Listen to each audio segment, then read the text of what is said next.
L'Iron Cage Sports Bar and Grill se trouvait sur East 6th Street à Austin, au Texas, avec ses murs couverts d'affiches de combats dédicacées et de ceintures de champions. Ce vendredi soir à 22h47, l'endroit était bondé de combattants, d'entraîneurs et de fans qui regardaient les meilleurs moments des combats par KO sur des écrans. Le capitaine Zuri Anderson était assise seule au bar, sirotant un soda. Elle portait des vêtements civils. Jeans, sweat à capuche gris, cheveux attachés en queue de cheval. Rien ne laissait présager 12 années d'expérience au sein de la Delta Force ou 4 déploiements au combat.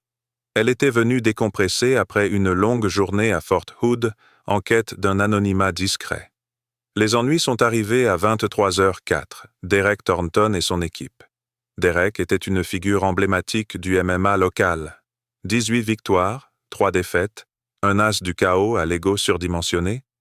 Son entourage comprenait Brandon Chaos Mitchell, Kyle Cooper, son téléphone toujours présent, et le propriétaire de la salle de sport, Travis Ward. Ils étaient saouls, bruyants. La voix de Derek résonnait à travers le bar. « Cet endroit est mort. Où sont les talents? Si vous croyez qu'il faut lutter contre les intimidateurs, cliquez sur le bouton d'abonnement. Cette histoire vous montrera que les suppositions sur la force peuvent être mortelles. » Zuri les ignora, consultant son téléphone. Puis elle sentit des regards prédateurs. « Hé, regardez ça !» dit Kyle en filmant. Une femme assise seule dans un bar de boxeurs. Audacieux. Derek s'approcha, une bière à la main, envahissant son espace. « Salut ma puce. Tu as perdu?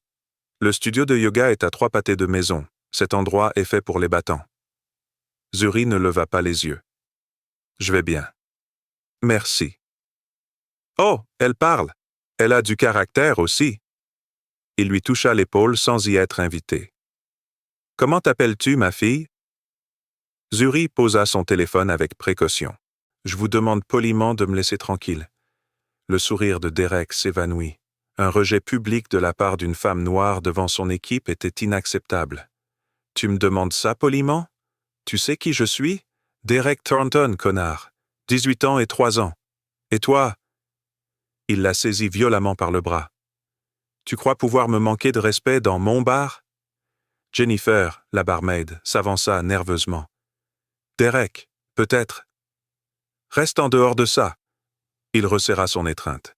« Cette garce devrait apprendre les bonnes manières et comprendre comment ça marche ici. » Brandon et Kyle se rapprochèrent, formant un demi-cercle. Travis l'observait avec un sourire narquois. Marcus Williams, un ingénieur noir à 2 tabourets de là, commençait discrètement l'enregistrement. Zuri la regarda dans les yeux. Ses yeux marrons étaient calmes et scrutateurs. « Lâche-toi. Dernier avertissement. » Derek rit. « Ou quoi? Tu vas appeler ton petit ami? » Il lui tira le bras, essayant de la faire descendre du tabouret. « Tu dois t'excuser. Et puis, pars avant que ça n'empire. »« Pire pour elle? » intervint Brandon. « Elle devrait être reconnaissante que Derek lui parle. Mais elle se comporte comme une prétentieuse, comme si elle était trop bien pour nous. C'est ça le problème avec vous, les gars. Vous faites toujours comme si vous méritiez un traitement de faveur, alors que... »« Quand quoi? » coupa Zuri. « Dis ce que tu penses. » Brandon rougit. « Je dis que les gens comme vous viennent dans nos espaces en s'attendant à des tapis rouges. C'est un bar de combattants. Vous n'êtes pas un combattant. Vous n'avez pas votre place. » Zuri se tenait parfaitement droite. Derek la dominait de 20 cm et pesait 30 kilos de plus. Pour la foule, téléphones à la main, c'était un décalage. Derek lui lâcha le bras et la poussa violemment en arrière. Elle trébucha de 2 pas. La foule haleta. « Montre-nous ce que tu as dans le ventre. Montre-nous ce qu'une femme forte et indépendante peut faire face à de vraies combattantes. » Brandon s'est déplacé à gauche, Kyle à droite, Travis s'est levé. 4 hommes l'ont encerclé. Une femme blanche à proximité murmura « Appelez la sécurité, elle va être blessée. » Zuri se ressaisit, détendu. « Je ne veux pas te faire de mal, éloigne-toi. » Le bar a éclaté de rire. Cette femme noire en sweat à capuche qui s'en prend à Derek Thornton? De la comédie en or. Elle ne veut pas nous faire de mal, hurla Brandon. Kyle, tu comprends? Streaming en direct, 28 000 téléspectateurs. Le visage de Derek se tordit de rage. Tu crois que tu peux me faire du mal? Laisse-moi t'apprendre le respect, à connaître ta place, ce qui arrive quand vous entrez dans nos espaces. Il a lancé un crochet du droit. La main gauche de Zuri intercepta le poignet, le redirigeant d'un mouvement circulaire.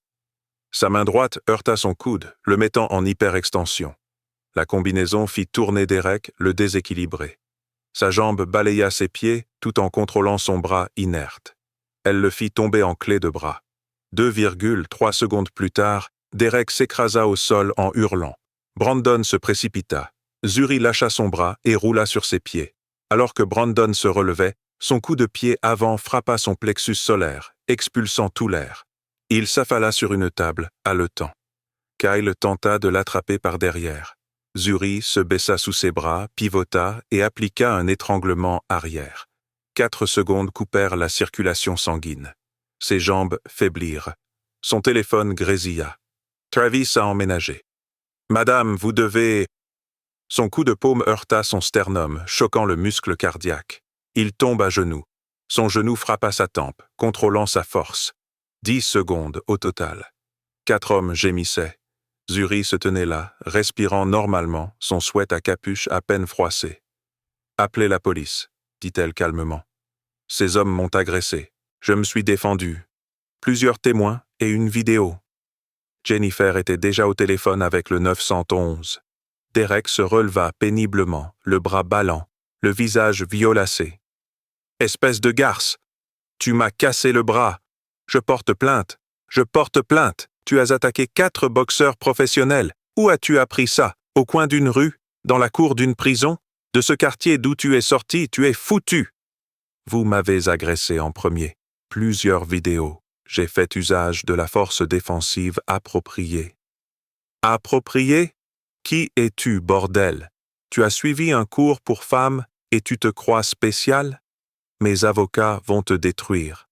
Les gens comme toi n'attaquent pas les hommes blancs et… Il s'arrêta.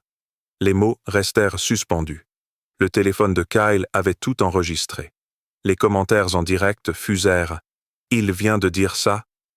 Raciste total. Fin de carrière. » Zuri sortit sa carte d'identité militaire. Capitaine Zuri Anderson, Armée des États-Unis, Delta Force, 12 ans dans les opérations spéciales, instructeur de combat au corps à corps pour les opérateurs de niveau 1.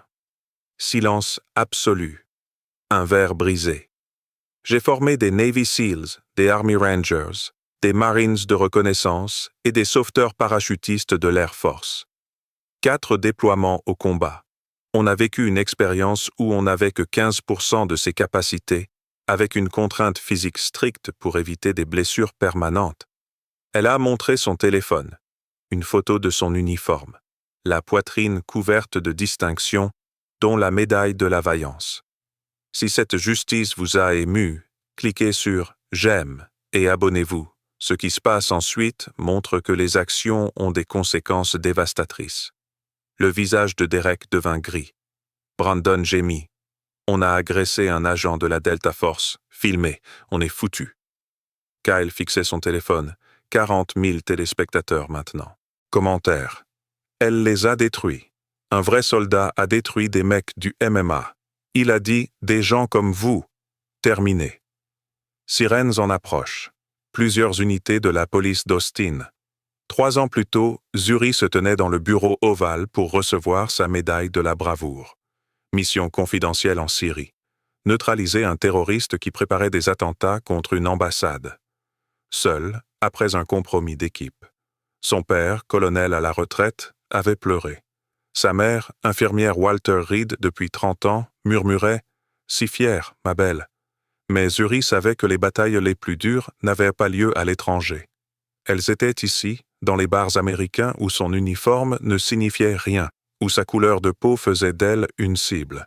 Elle avait grandi à Charleston, fille de professionnels qui travaillaient 2 fois plus dur pour une demi-reconnaissance. Candidature à West Point.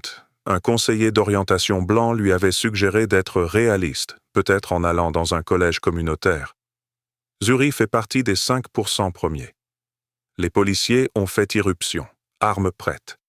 4 hommes blessés gisent au sol, une femme calme au bar, des dizaines de personnes filment. Les secours sont arrivés. Le lieutenant Patricia Morrison a visionné les images de vidéosurveillance, l'enregistrement de Marcus, la diffusion en direct de Kyle, maintenant 50 000 spectateurs. Elle a vu Derek attraper Zuri, la bousculade, les propos racistes, tout. Capitaine Anderson, je dois vérifier les informations d'identification. Zuri a fourni une pièce d'identité militaire, les coordonnées du commandant et celles du service de sécurité de la base de Fort Hood. Morrison a passé des appels. L'avocat de Derek, Kenneth Walsh, est arrivé.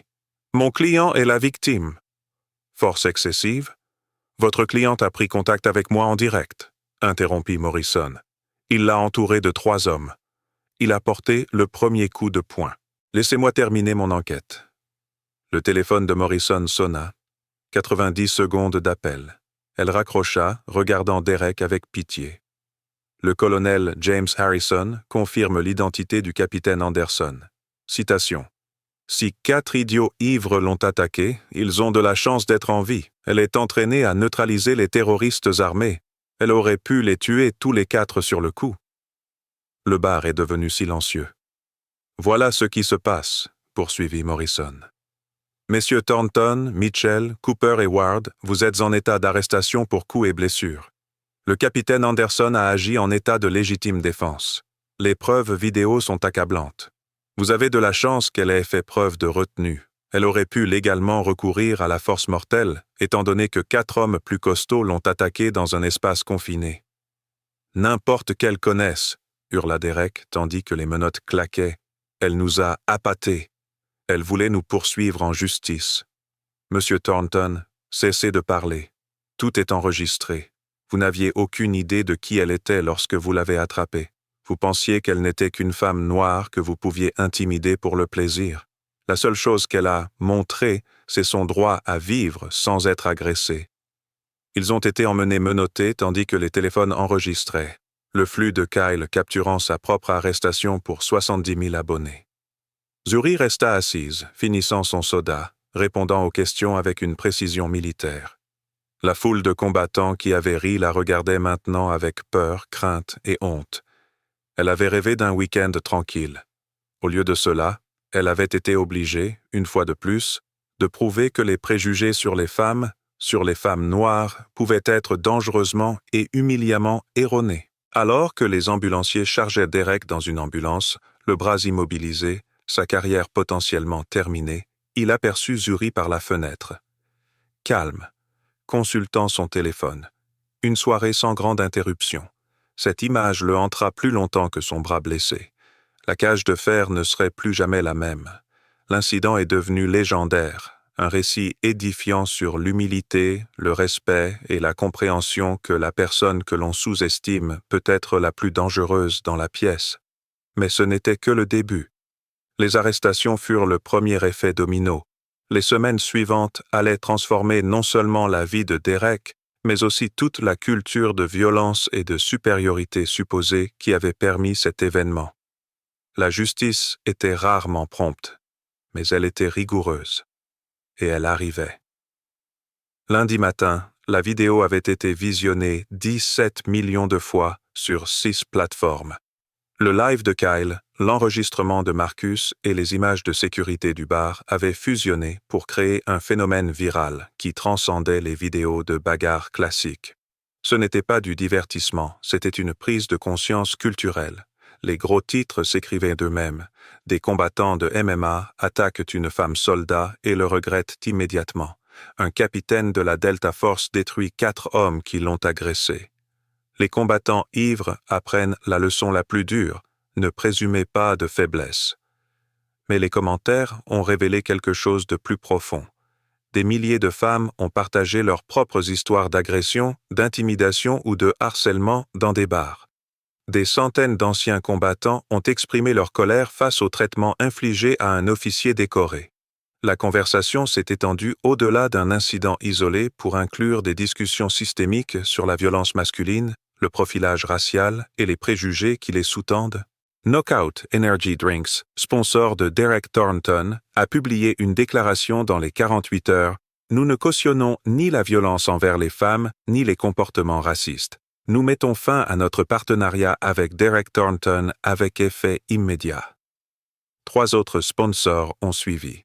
Sa salle de sport, Elite Combat Austin, a publié une déclaration soigneusement rédigée se distanciant de l'incident, tandis que Travis Ward s'efforçait de sauver son entreprise des boycotts.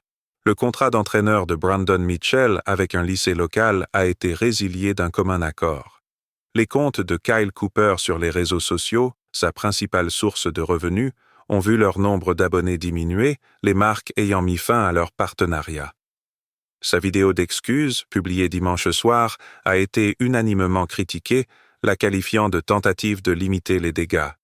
Pendant ce temps, Zuri retournait à Fort Hood et tentait de reprendre ses activités habituelles. Mais la routine avait disparu. Son téléphone vibrait sans cesse, inondé de demandes d'interviews de CNN, NBC, Fox News et du New York Times.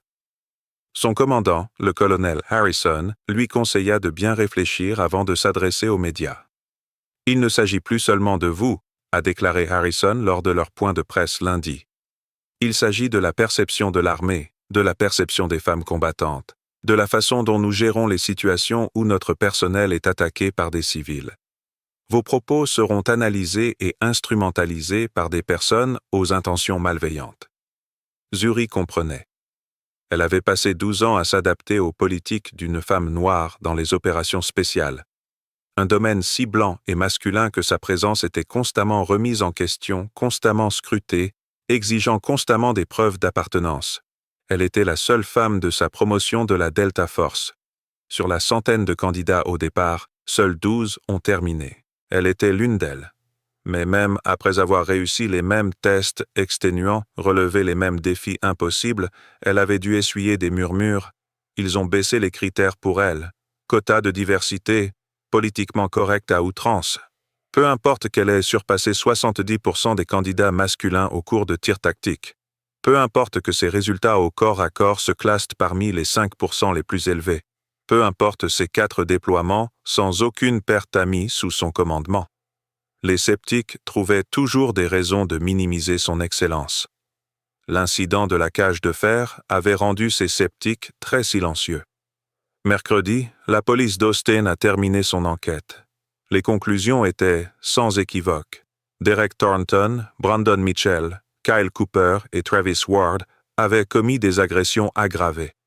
Le bureau du procureur du comté de Travis a porté plainte. Chaque homme encourait jusqu'à 20 ans de prison s'il était reconnu coupable de tous les chefs d'accusation. L'avocat de Derek, Kenneth Walsh, a tenu une conférence de presse pour tenter de présenter son client comme la victime. « Ma cliente a commis une erreur en s'adressant à cette femme, certes, mais sa réaction était disproportionnée et excessive. C'est une tueuse entraînée qui a utilisé des techniques de combat militaire contre des civils dans un bar. Il ne s'agissait pas de légitime défense, mais d'une agression. » La conférence de presse a eu un effet catastrophique. Les analystes juridiques de toutes les chaînes ont décortiqué l'argumentation de Walsh et l'ont jugée juridiquement infondée. 4 hommes l'ont encerclé, a expliqué un expert juridique de CNN. Ils ont entamé un contact physique. Ils ont dégénéré en violence. La loi texane est on ne peut plus claire. Elle avait parfaitement le droit de se défendre avec toute la force nécessaire pour contrer la menace. Son entraînement intensif ne nie pas son droit à la légitime défense. Elle démontre même une remarquable retenue en n'ayant causé ni blessure permanente ni décès. Les réseaux sociaux ont éviscéré le scénario de Walsh. « Tueuse entraînée ?» pouvait-on lire sur un tweet devenu viral. C'est une officier décorée qui a défendu notre pays. Lui, c'est une brute ivre qui a agressé une femme dans un bar. Arrêtez d'essayer de renverser la situation. Les Texas Rangers ont ouvert une enquête parallèle pour déterminer si l'incident constituait un crime haineux, compte tenu des propos racistes enregistrés de Derek. Les procureurs fédéraux ont enquêté sur des violations des droits civiques.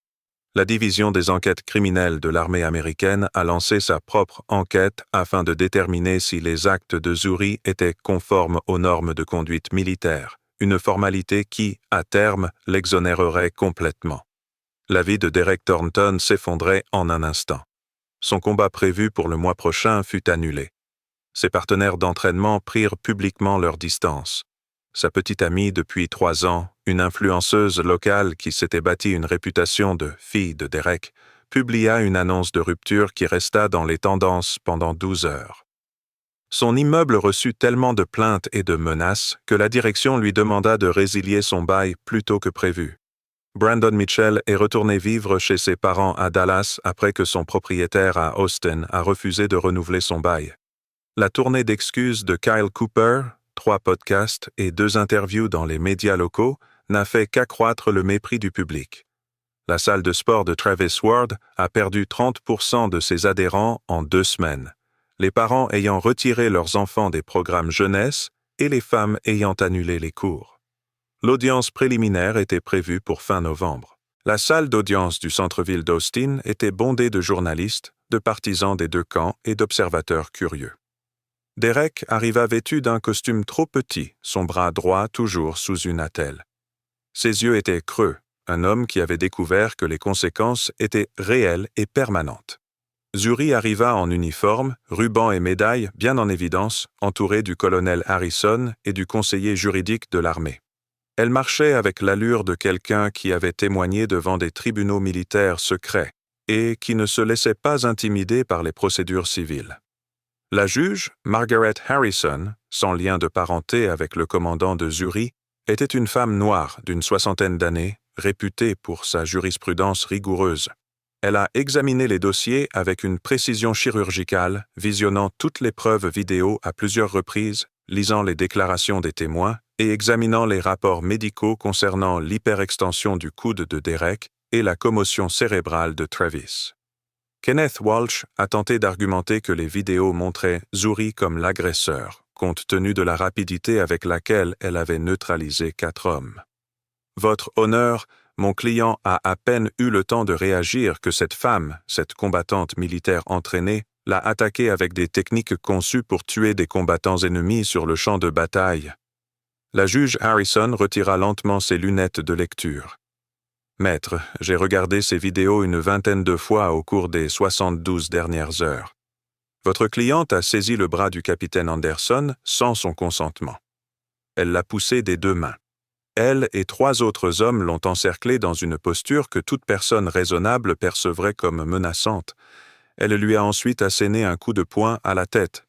Ce sont des faits, pas des interprétations. » Elle se pencha en avant.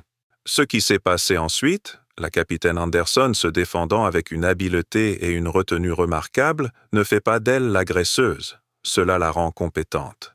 La loi ne pénalise pas la compétence en matière de légitime défense. Elle n'exige pas des victimes qu'elles se battent mal ou qu'elles se laissent blesser simplement parce que leurs agresseurs les ont sous-estimées. La salle d'audience était silencieuse, à l'exception du grattement des stylos des journalistes. De plus, a poursuivi le juge Harrison, je trouve profondément troublant que votre stratégie de défense semble diaboliser un officier décoré pour les compétences qu'elle a apprises de notre gouvernement. Le capitaine Anderson n'a pas initié cette confrontation. Elle a tenté de désamorcer la situation verbalement à plusieurs reprises. Elle a lancé des avertissements explicites. Ce n'est que lorsqu'elle a été agressée physiquement qu'elle s'est défendue. C'est de la légitime défense classique. Walsh tenta d'intervenir. Votre honneur, la force utilisée.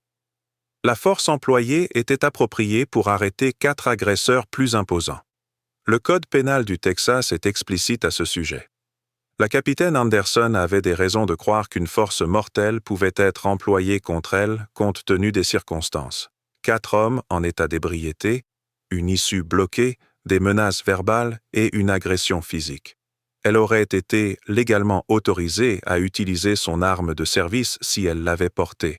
Au lieu de cela, elle a utilisé des techniques à main nue qui ont neutralisé les menaces sans causer de décès ni de blessures permanentes. Cela témoigne d'un jugement professionnel exceptionnel. Le juge Harrison a déposé les dossiers. Tous les accusés sont sous caution. La caution est fixée à $50 000 chacun. La date du procès est fixée au 15 janvier. Il est ordonné aux accusés de ne pas avoir de contact avec le capitaine Anderson ni avec aucun témoin. L'audience est levée. Le marteau frappa. Le visage de Derek s'effondra. Sa mère, assise au deuxième rang, se mit à pleurer. Son père regardait droit devant lui, la mâchoire serrée, tel un homme regardant la vie de son fils imploser sans pouvoir l'arrêter. À l'extérieur du tribunal, Zuri se trouvait face à un mur de caméras et de micros. Elle avait décidé, avec l'accord du colonel Harrison, de faire une brève déclaration. « Je tiens à être clair sur un point », dit Zuri d'une voix posée et mesurée. Ce qui s'est passé à The Iron Cage n'était pas unique. Des femmes sont agressées, intimidées et agressées dans les bars et les espaces publics tous les jours. La plupart n'ont pas reçu d'entraînement militaire pour se défendre. On leur dit d'en rire, de ne pas faire de scène, d'accepter que c'est simplement le comportement des hommes lorsqu'ils boivent. Elle marqua une pause, croisant le regard des caméras. J'ai la chance d'avoir reçu la formation et les compétences nécessaires pour me protéger. Mais des millions de femmes n'ont pas ce luxe. Cette affaire ne me concerne pas en tant que personne spéciale, mais en tant qu'homme responsable de se croire en droit de toucher des femmes sans leur consentement, d'intimider celles qui ne répondent pas à leurs avances, d'utiliser leur taille et leur agression pour imposer leur volonté. Un journaliste a crié « Capitaine Anderson, pensez-vous que la carrière de Derek Thornton devrait être terminée à cause d'une erreur d'ivresse ?» L'expression de Zuri resta inchangée. Derek Thornton a fait des choix. Il a choisi de m'attraper. Il a choisi de me bousculer. Il a choisi de me donner un coup de poing. Il a choisi de tenir des propos racistes en même temps. Ce n'étaient pas des erreurs, ce sont des décisions qui ont révélé sa personnalité. Les conséquences de ces décisions sont appropriées et nécessaires. Si ce moment de prise de conscience vous a touché, abonnez-vous, cliquez sur « J'aime », puis commentez ci-dessous « Faut-il faire preuve de clémence envers ceux qui ne manifestent aucun remords ?» Car le verdict final est sur le point de révéler le véritable coût de la violence et du sentiment d'avoir tout mérité. Le procès serait un jugement non seulement pour 4 hommes, mais aussi pour une culture qui a permis leur comportement pendant trop longtemps. Le procès a débuté par une matinée glaciale de janvier. Le palais de justice du comté de Travis était encerclé par des manifestants, certains soutenant Zuri, d'autres affirmant que Derek et son équipe étaient victimes de discrimination à rebours et de usage excessif de la force. Des camions de presse étaient alignés dans les rues. Cour TV a retransmis les débats en direct. L'accusation a présenté un dossier méthodique et accablant. Elle a diffusé l'intégralité du live de Kyle, 23 minutes de l'équipe de Derek buvant, proférant des propos grossiers sur les femmes, puis s'en prenant à Zuri. L'enregistrement était d'une clarté irréprochable. Le « vous » de Derek, le « votre genre » de Brandon, les menaces physiques, l'agression. Des experts médicaux ont témoigné au sujet de l'hyperextension du coude de Derek. La technique utilisée était précisément calibrée, a expliqué le docteur Richard Chen. Quelques kilos de pression supplémentaire auraient détruit l'articulation définitivement. Le capitaine Anderson savait exactement quelle force appliquer pour l'immobiliser sans causer de blessures graves. Ce niveau de contrôle est remarquable. Parmi les témoins de moralité de Zuri figurait le colonel Harrison, qui a décrit ses 12 années de service exemplaire, et 3 collègues de la Delta Force qui ont témoigné de sa maîtrise et de son jugement légendaire sous la pression. L'un d'eux, un homme blanc du nom de capitaine James Wilson, a déclaré au jury « J'ai servi avec le capitaine Anderson dans des zones de combat où nous avons affronté des combattants ennemis armés. Elle n'a jamais, pas une seule fois, fait usage d'une force excessive. Elle calcule chaque action. Si elle avait voulu blesser ces hommes de façon permanente, il l'aurait été à jamais. Elle a choisi la clémence. » La stratégie de la défense s'est rapidement effondrée. Kenneth Walsh a tenté de dépeindre Zuri comme un prédateur ayant provoqué la confrontation. Mais le contre-interrogatoire a démenti ce récit. Le procureur a présenté une analyse vidéo, image par image, prouvant que Zuri n'avait jamais agi de manière agressive avant que Derek ne porte son coup. « Le capitaine Anderson a-t-il touché votre client en premier ?» a demandé le procureur au témoin principal de Walsh, un client du bar qui avait affirmé que Zuri cherchait les ennuis. « Eh bien, non, mais... » Le capitaine Anderson a-t-il utilisé des insultes raciales contre votre client? Non, mais... Est-ce que le capitaine Anderson a donné le premier coup de poing? Techniquement non, mais la façon dont elle était assise là, comme si elle était la maîtresse des lieux. Votre témoignage est donc qu'une femme assise tranquillement à un bar méritait d'être agressée parce qu'elle était assise là, comme si elle était la maîtresse des lieux. Ai-je bien compris? Le témoin bégayait. Les jurés exprimaient leur dégoût. Derek a témoigné contre l'avis de son avocat. Ce fut un désastre. Lors du contre-interrogatoire, il n'a pas pu expliquer pourquoi il avait touché Zuri sans sa permission, pourquoi il l'avait bousculé, pourquoi il avait tenu des propos racistes. Monsieur Thornton, vous avez déclaré plus tôt ne pas vous considérer comme raciste. Pourtant, on vous voit sur vidéo en train de dire « vous » et « votre espèce » au capitaine Anderson. Pouvez-vous expliquer ce que vous entendez par ces expressions? Derek se tortilla, mal à l'aise. Je voulais juste dire « les gens qui n'ont rien à faire dans les bars de boxeurs ». C'est tout. Et qu'est-ce qui détermine qui appartient et qui n'appartient pas? Eh bien, des combattants, des gens qui s'entraînent, des gens qui respectent la culture. Le capitaine Anderson s'entraîne plus que vous. Elle est instructrice de combat pour les unités militaires les plus prestigieuses du monde. Alors, qu'est-ce qui vous a poussé à décider qu'elle n'avait pas sa place? Silence. Le visage de Derek devint rouge. Était-ce parce qu'elle était une femme? Non, Était-ce parce qu'elle est noire? Non, je ne suis pas raciste. Alors, qu'est-ce qui s'est passé, monsieur Thornton? Qu'est-ce qui vous a poussé à saisir le bras d'une inconnue, à la bousculer, à l'encercler avec 3 autres hommes et à l'attaquer? Derek ne put répondre. Le procureur laissa le silence s'éterniser pendant 15 secondes atroces avant de s'asseoir. Le jury a délibéré pendant 4 heures. À son retour, le verdict était unanime sur tous les chefs d'accusation. Les 4 accusés étaient coupables de voies de fait graves. La salle d'audience a éclaté en sanglots. La mère de Derek sanglotait. Son père restait immobile, le visage blême. La juge Harrison a fixé la date du prononcé de la peine à la semaine suivante. Ce jour-là, elle s'est adressée à chaque accusé individuellement. Monsieur Thornton, vous avez été doté de dons physiques et de capacités athlétiques. Vous avez utilisé ces dons pour bâtir une carrière et gagner en notoriété. Mais vous avez abusé de cette notoriété en croyant que votre statut vous donnait le droit d'agresser une femme qui avait eu l'audace de repousser vos avances. Vous avez formulé des hypothèses racistes sur ses capacités en vous basant sur son apparence. Vous vous êtes filmé en train de commettre ces actes et les avez diffusés à des milliers de personnes. Vos actes n'étaient pas un manque de respect passager, mais une forme de prétention et de fanatisme. Elle marqua une pause. Vous êtes condamné à 6 ans de détention au département de la justice pénale du Texas, suivi de 10 ans de probation.